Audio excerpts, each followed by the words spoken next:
Once upon a time, there lived a famous shoe seller whose shop was in the middle of a famous market in Lagos. She was popularly known as Yada, which meant the mother of shoes. She was such a friendly woman who was easily loved by people. She sold extremely cheap shoes, and people flocked to her store to buy them. They always left with smiles on their faces, marveling at the quality of shoes that she sold at a ridiculously cheap price.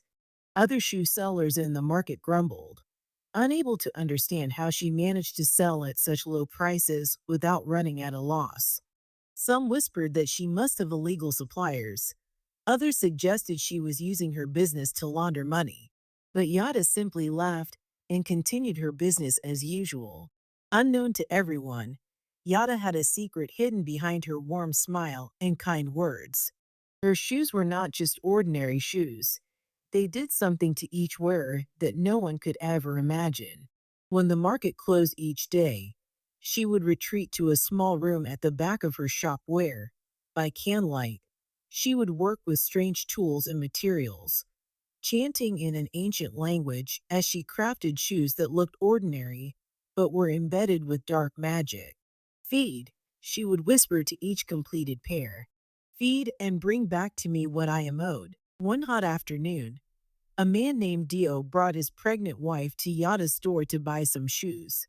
Dio was a successful architect whose firm had recently won a major contract. His wife, Simi, was 7 months pregnant with their first child, a pregnancy they had waited 3 years for after enduring two heartbreaking miscarriages. But on this day, there was no happiness between them. Simi had picked up a fight with him over a text message she saw on his phone from her best friend Titi. The message read, "Did you tell her yet? We can't keep this up. I'm feeling too guilty." You tried to explain to her that the message meant nothing, that he and Titi had been planning a surprise baby shower for Simi, but Simi was too enraged to listen. Her heart pounded with fury as she stared at him. "I don't care what excuses you have, Dio," she snapped. "You've been lying to me, and now I see it clearly." Dio sighed, running a hand through his hair. "Simi, can we not do this here? Let's just buy the shoes and go home." Simi scoffed, turning her back on him. The shoes they had picked out sat on the counter, forgotten. Yada, who was standing next to them, smiled and tried to convince Simi to buy the shoes. But Simi remained adamant, claiming that she was no longer interested. Seeing how uninterested the couple was about the shoes, Yada decided to play a trick on them. She picked up her phone and pretended to be on a call with some customers who seemed interested in the same shoes. "Yes, it's available." She spoke into the phone, her voice loud enough for Simi to hear. "A lovely pair, perfect for a pregnant woman. Yes, a customer just changed her mind about buying them, but if you come quickly, I will keep them for you." Simi looked at Yada curiously. She glanced back at the shoes and studied them for a few seconds.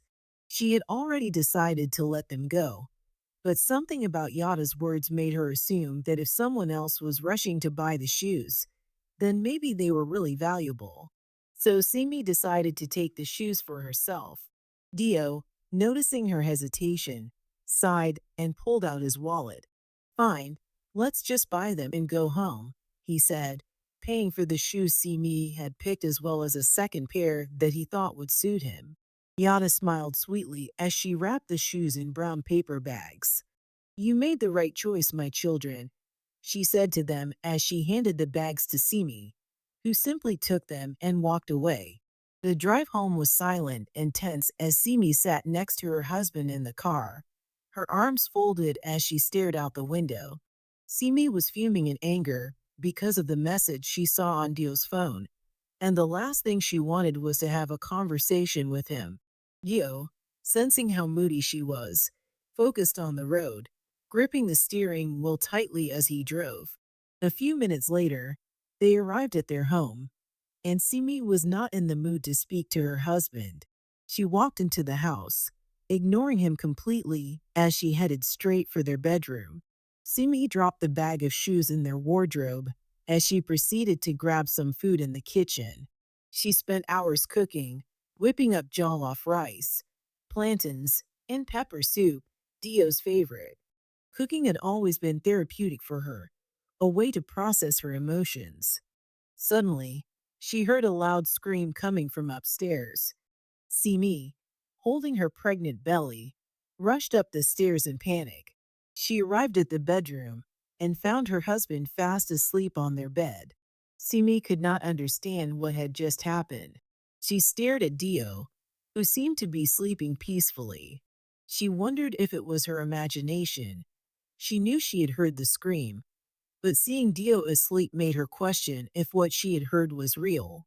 She returned to the kitchen and continued preparing her meal.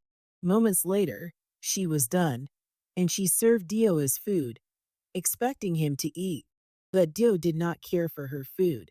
He informed her that he wasn't hungry, and Simi could not believe what she was hearing. For all these years, Dio had never refused her food before, even when they fought. He still ensured to eat the food that she cooked. Now, seeing him reject her food broke her heart in a way that she never imagined possible. "So you're rejecting my food now?" she asked her husband, who merely hissed and continued his sleep. Simi, reeling in anger, rolled her eyes and left the bedroom. She sat in the dining room, angry as she stared at her food. Something about Dio's behavior unsettled her. He had never rejected her food before, not even after their worst arguments. But tonight it was as if he had become a different person entirely. Simi tried to shake off the discomfort that she felt, making excuses for him in her head. Maybe he's just tired, she thought to herself. But deep inside, something did not sit right. The next morning, Simi had an appointment with her doctor. She put on her new shoes and headed straight to the hospital. When she arrived, several routine tests were carried out, and the doctors could not believe what they were seeing. Her blood level had dropped drastically, and the doctors were very concerned about her health. "Are you feeling weak or dizzy?" the doctor asked her. Simi shook her head, wondering why the doctor looked so concerned. She sat there, tense, as the doctors ran back and forth, whispering amongst themselves as they occasionally glanced at her with worry. "Simi, this is actually serious," the doctor finally said to her, his voice grave as he revealed that her blood level was dropping at an alarming rate. "If this continues, it could put you and the baby in danger," he said as he informed Simi that she had to go in for an emergency surgery. Simi could feel her world crash before her eyes. She called her husband Dio on the phone, but he didn't pick up her calls. Simi sat in the hospital bed, clutching her phone as all her calls went unanswered. Her heart pounded as she wondered why Dio was ignoring her. Dio had never ignored her calls before, and Simi could not help but worry. She sat there panicking as the doctor walked into the room to talk to her. "Mrs. Simi," he said gently, "we can't wait any longer. If we don't act now, we could lose both you and the baby." Simi swallowed hard, nodding as she told the doctor that she had to go. "I need to find my husband first," she said, her voice resolute despite her fear. Dr. Falad tried to dissuade her, emphasizing the risks of leaving without treatment. But Simi was hellbent on ensuring that her husband was fine. With her heart filled with worry, she arrived home a few minutes later to find her husband in the arms of her best friend Titi. Simi stood there frozen, watching as she felt a warm liquid trickle down her legs. Her baby was coming away in the same moment when she watched her husband wrapped in the arms of another woman. A sharp pain shot through her stomach as she began to cry in extreme pain. Dio and her best friend sprang up from the chair as they both stared at each other in shock. "Simi!" Dio rushed forward, grabbing her by her hand, his face a mixture of guilt and panic as he watched her vision become blurred. Simi fell to the ground unconscious, and Dio quickly rushed her to the hospital. A few hours later, she woke up in the hospital ward to realize that her baby was gone. Her best friend Titi was sitting right next to her with her husband Dio, who did not seem remorseful about all that had happened. Simi could feel her heart race with anger. She lay in bed as Dio informed her that he was tired of their marriage. I love your friend Titi and would like to be with her, he said to Simi, who could not believe what her husband was saying. Simi felt as if her world had crashed on her. She stared at Dio, searching for an iota of guilt, anything that showed he understood the pain he had caused her. But Dio looked so indifferent, his face blank as though she were a stranger, not the woman he had vowed to love forever. Her best friend Titi was sitting beside him, holding his hand, her expression filled with false sympathy. I'm so sorry, Simi, she whispered, but Simi could not see any atom of remorse in her eyes. She clenched the hospital sheet, her entire body trembling as she watched her husband smile at her best friend.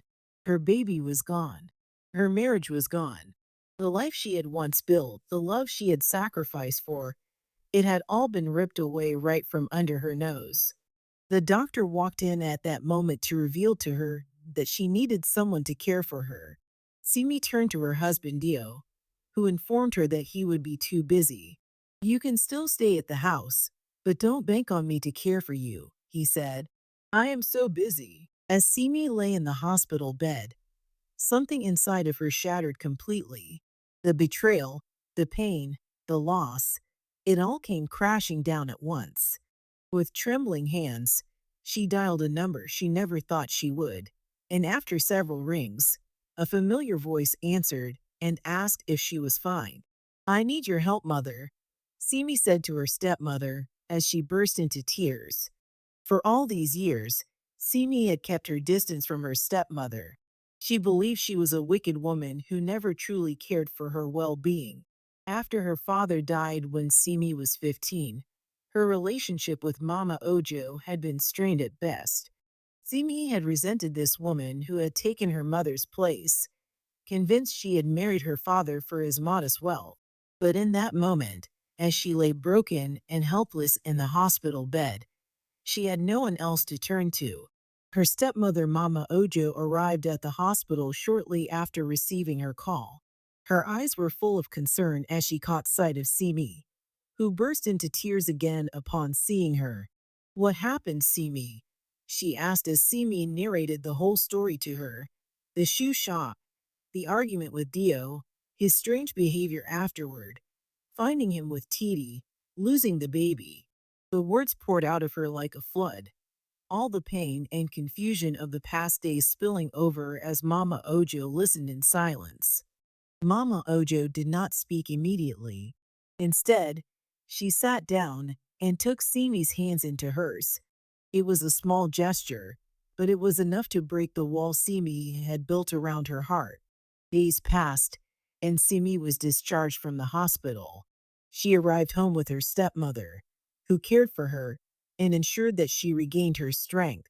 Mama Ojo cooked for her, bathed her, and comforted her in ways that Simi had never expected. For the first time in her life, Simi saw her stepmother in a different light, not as a villain, but as the only person who had truly stood by her when she had no one else. But deep inside, a fire burned within Simi. She could not shake off the feeling that her suffering had not been ordinary. It wasn't just bad luck. It felt like something much darker was at play. She spoke to her stepmother, who advised her to pray fervently for answers. Simi decided to adhere to her stepmother's advice, and that was how everything escalated in a way that she never imagined. Her husband Dio developed a deep hatred for her. He no longer had any form of empathy, and even went as far as locking her out of their home one night when she returned from a short visit to the hospital. Simi banged on the door, calling his name, but he did not respond. She could hear laughter inside, Titi's laughter. Her former best friend had now fully taken her place in the house that she had built with her husband Dio. Tears streamed down her face as she stood outside, shivering from the cold. The betrayal was like a knife twisting deeper into her soul. Her stepmother Mama Ojo found her the next morning, curled up on the front porch, her body weak from the night spent in the cold. Without hesitation, Mama Ojo decided to take Simi back to her own home. On their way, they went through the market. as Mama Ojo had something to pick up from a vendor. As they walked through the market, Simi noticed something unusual that she had never seen before. Yada, the shoe seller, stood in her shop as people trooped in and out to buy shoes. But beside her was a terrifying demon who was attracting people to the shop. Simi's breath caught in her throat as she grabbed Mama Ojo's arm. Mama, do you see that? She whispered, pointing towards Yada's shop. But Mama Ojo could not see what she was seeing. Simi stood there terrified as she watched the demon divert people into Yada's shop. She immediately remembered the day that her husband and she went to the shop to buy shoes. It was after that day that everything in her life began to fall apart. Her hands trembled as the realization dawned on her. In that moment, Yada wasn't just a shoe seller. She was an evil woman who preyed on the destinies of unsuspecting people. And now, Simi could see what no one else could. She stared down at her feet and realized that she was still wearing the evil shoes. Simi in that moment narrated all that had happened in Yada's shop to her stepmother. Mama Ojo could not believe what she was hearing. She took Simi to her pastor, who revealed that the evil shoes were behind all the misfortunes that she faced. The evil shoes had the sole goal of ruining happy families by turning love into hatred, trust into betrayal, and joy into sorrow. They were cursed with an evil spirit designed to manipulate emotions, separate marriages, and destroy destinies. Simi gasped as the pastor continued. The shoe is a cursed object. It was created by an evil woman whose goal was to steal the fortunes of those that wear it. Every time you wore it, it drained your blessings and transferred them to her. In that moment, Simi realized the main reason why Yada's shoes were ridiculously cheap. She did not sell her shoes to make profit. All she was focused on was the destiny of those that bought the shoes, which was far more valuable than profit. Tears welled up in Simi's eyes as she finally understood the true extent of what had happened to her. Yetta had stolen everything from her love, her marriage, her baby, and now her peace of mind. The pastor revealed to her that she had to destroy the shoe to set herself free. He warned, however, that if the shoes were not properly destroyed, the curse could linger and even wreak more havoc in their lives. The pastor then handed over a bottle of anointing oil to her, which she would use to anoint her feet while praying against every evil covenant that had been placed upon her life. Simi nodded as she gripped the bottle tightly. She was not going to allow Yada to win, not after all that she had put her through. Simi did as the pastor instructed and burned the shoe. A loud and piercing cry was heard as the shoes went up in flames in front of her. However, she knew that her husband Dio was still under the spell. Simi was sure that Dio would not listen to her if she told him all that had happened, so she decided to devise a brilliant plan. She knew that Dio never wore the shoes to work, so Simi paid a visit to their home when Dio had gone to work. She knew that her best friend Titi would also be out, so she decided to act quickly before they returned. She used her spare key to gain access to the house as she scavenged the entire place for the shoes. Luckily, Simi found the shoes tucked away under their bed. She immediately wrapped them in a plastic bag and headed out of the house. Simi arrived at her stepmother's house with the shoes. She knew she had to burn them to set her husband free. However, as she was about to burn the shoes, she heard a knock on the door and wondered who it could be. Simi hesitated for a moment as she stared at the door in terror. Her stepmother, on hearing the doorbell, walked out of the room to check who it was.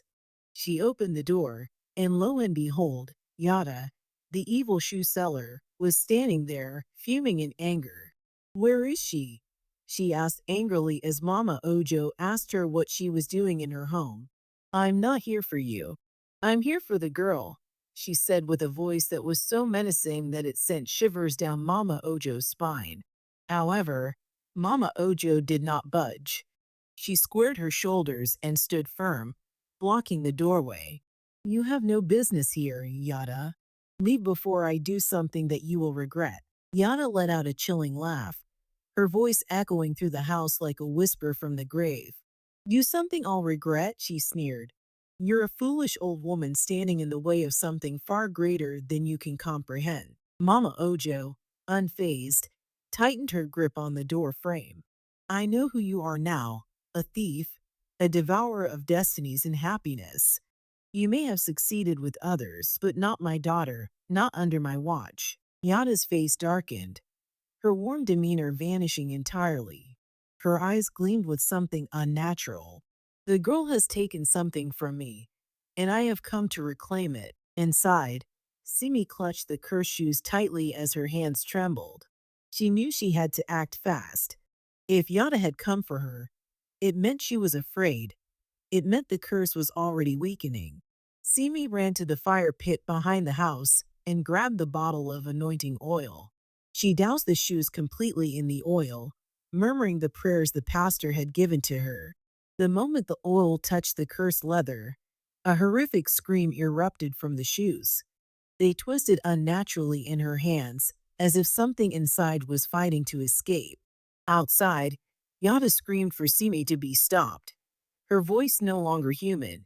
It was deep and filled with rage. Simi, however, did not stop. She flung the shoes into the fire, and the moment the flames engulfed them, the entire house shook.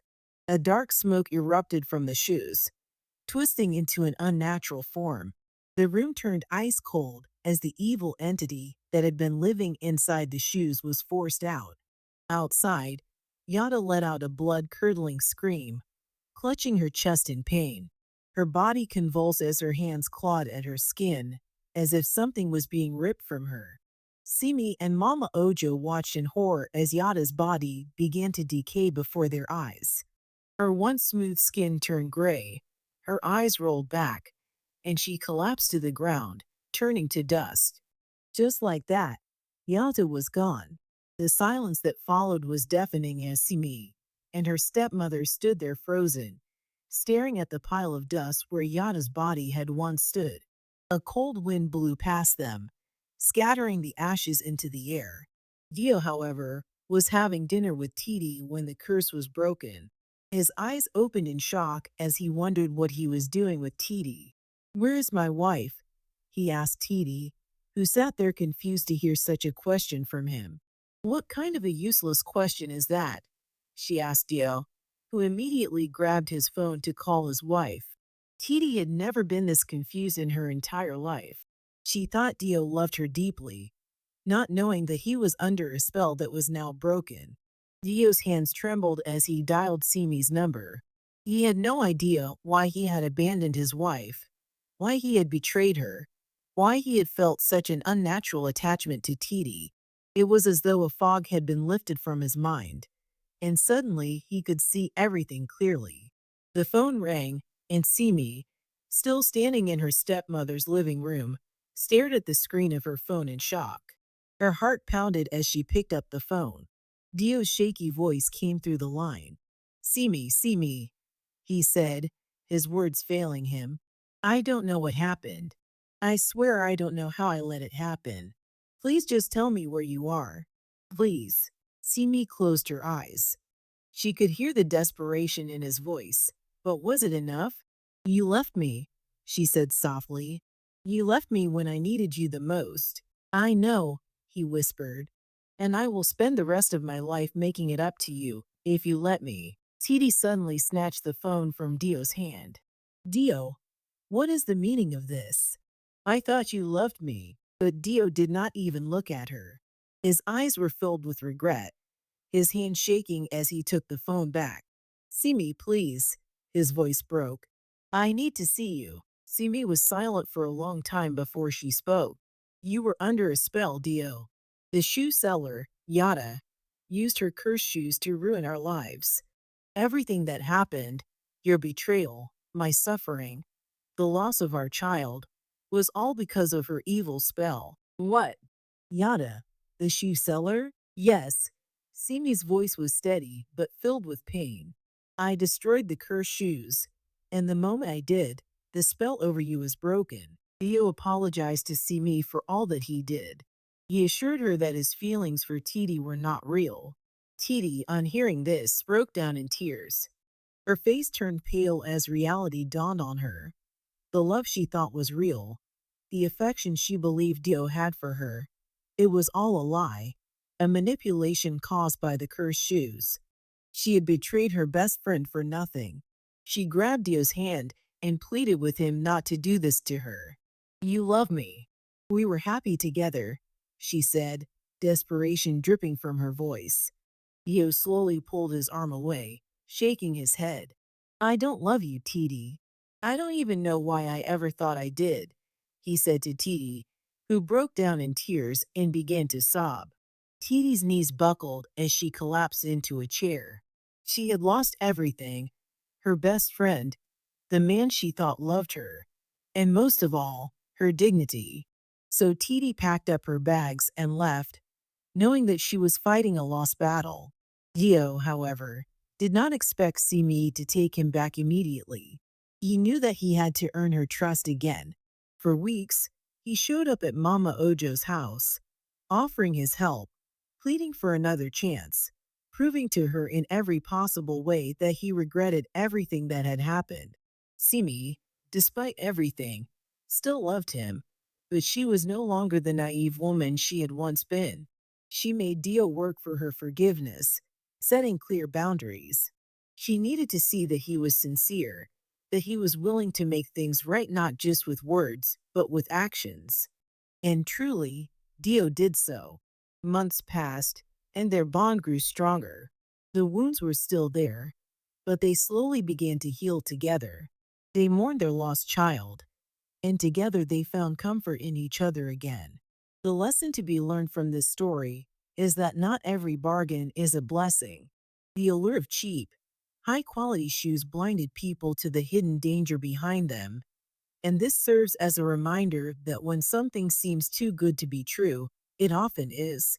Also, the people we least expect can often become our greatest support system, so we should learn to give people the benefit of a doubt. Selfishness always results in regret. Titi, blinded by her selfish desires, lost everything: her best friend, her dignity, and her peace of mind.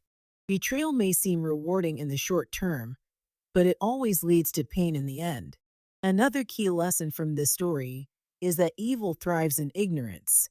Yada preyed on those who did not know better, using their lack of awareness to manipulate and ruin their lives. This teaches us to always be vigilant and spiritually discerning about the things that we bring into our homes and lives. Furthermore, the story emphasizes that forgiveness is powerful, but trust must be rebuilt. Simi chose to forgive Dio, but she did not immediately let him back into her heart. Instead, she set boundaries and allowed him to prove himself. This is a crucial lesson for anyone who has been hurt. It is okay to forgive, but it is also important to ensure that the person who hurts you takes accountability and genuinely works to make amends. Evil may be crafty and deceptive, but it cannot withstand the power of truth, love, and faith. When Simi discovered the truth about the cursed shoes and summoned the courage to destroy them, she not only freed herself, but also her husband from Yada's malevolent influence. Finally, the story reminds us of the importance of family, not just the family we are born into, but the family we create through love and loyalty. Simi's stepmother, whom she had rejected for years, became her strongest ally in her darkest hour, teaching us that true family stands by us when we need them most, regardless of past hurts or misunderstandings. In a world filled with temptations and hidden dangers, let us remain vigilant, discerning, and grounded in faith, knowing that evil, no matter how powerful it may seem, will always fall before the light of truth and love.